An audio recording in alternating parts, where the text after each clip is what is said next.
Hello. This is Mustardketchupmayo 1000, and we're back with another installment of UFC. Not really UFC this time. It was Dana White Contender Series. But Dana White Contender Series picks and predictions. It's the new season starting or coming up this Tuesday. So, pretty excited. We'll see how it goes. I'll be picking this week's, or I guess week one, for the fights. The usual 5 fights. The fights don't seem that interesting this time around. There's only like 2 fighters. Yeah, 2, maybe 3 fighters that I'm kind of interested in seeing and how they do. But yeah, we'll be getting right into that. But we're gonna start off with the curtain jerker of the week 1 of the season, and it's John Kanuman versus Joe Cropshot. I'm going to take John Kanuman submission round 1. He was supposed to fight last season against Rahiki. That would have been a good fight. Honestly, I believe when that fight was, or when that time of whenever they were supposed to fight had happened, or was going to happen, I believe in that video I mentioned I was going to pick Kanuman. Maybe I'm like talking on my ass, but I believe I had Kanuman. So seeing him now come back is interesting because I do want to see how he plays out in the UFC. Because I think he wins pretty easily. He's from Jackson Wink, so he's a good fighter and he knows what he's doing. On the other end, Cropshot, all due respect, I think he's just kind of old for the series. He's 31, but maybe he's a good chance of putting up a good fight. Who knows? We'll see. But I think Kanuman has just a better submission ability in this fight. I think he's going to submit him, possibly even KO him, but I think his submission ability is just way better than his KO or striking capabilities. So we'll see where that goes. But I'm taking Kanuman round 1 submission. Next fight, Ananias.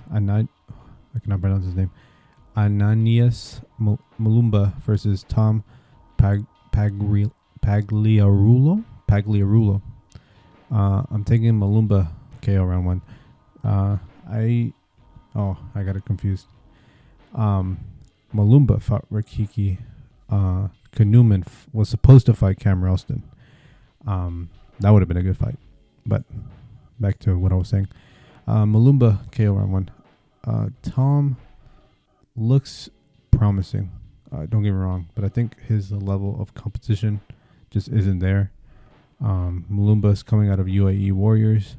UAE Warriors has pretty good competition in my opinion, and he got a KO off of a 23-8 guy, which is good.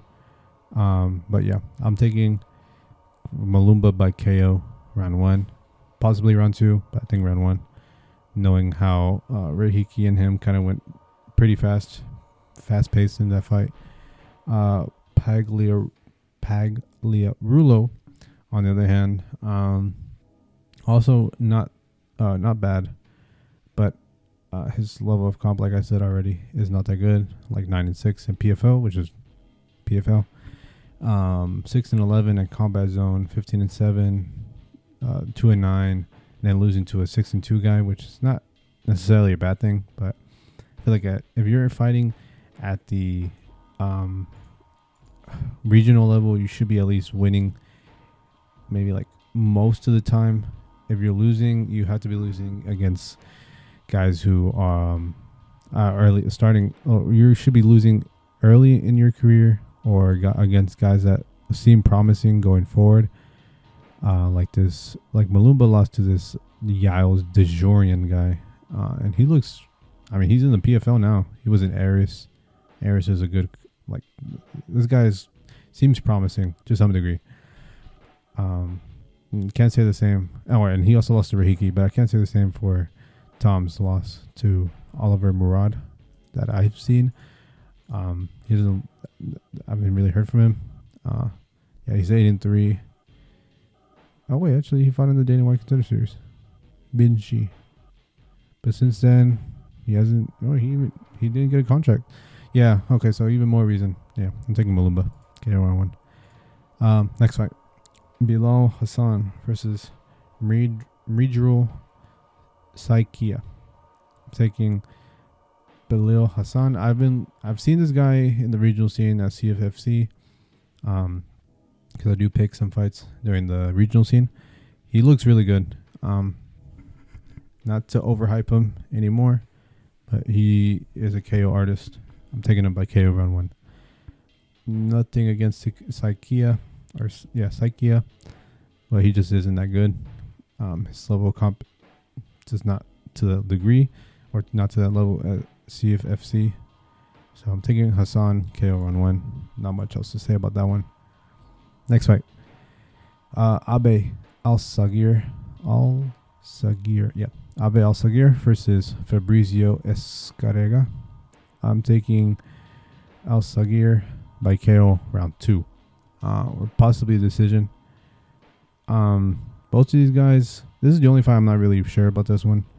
I can see this one being like 50-50. This one ends up being a decision. But regardless, I don't really know who is really going to win. I'm taking Al-Sagir KO round 2. Just because Escarega already has a loss KO by injury, so not necessarily his fault, but he did lose 2 years ago, so he's still coming back from that loss, or I guess recovering from that loss. But he's fighting at Budo, and I've never heard Budo before. Maybe I have, and I just don't remember. But he's fighting from Budo, and then he's winning against 8-2, 17-18, 6-7, and then lost at 4-3. Beat a 4-2 guy, not bad. But then I'll go to Abe, and he's fighting at Legends, and I've never heard of Legends, but he's winning against 11-5, 43-22, 15-32, 7-7, 4-2. So the guys are not the greatest. The guys aren't that bad either. I'm solely picking Al-Sagir just because I need an underdog. I need an underdog from all of these guys. And I've picked 3 favorites. The main event is going to be a favorite as well. Not to spoil it. So I needed an underdog. Taking Al-Sagir. And yes, I do. There usually is at least one underdog. I didn't want to go all favorites. Because I do think Escarega has a good chance of winning. But something is telling me that Al-Sagir is going to win.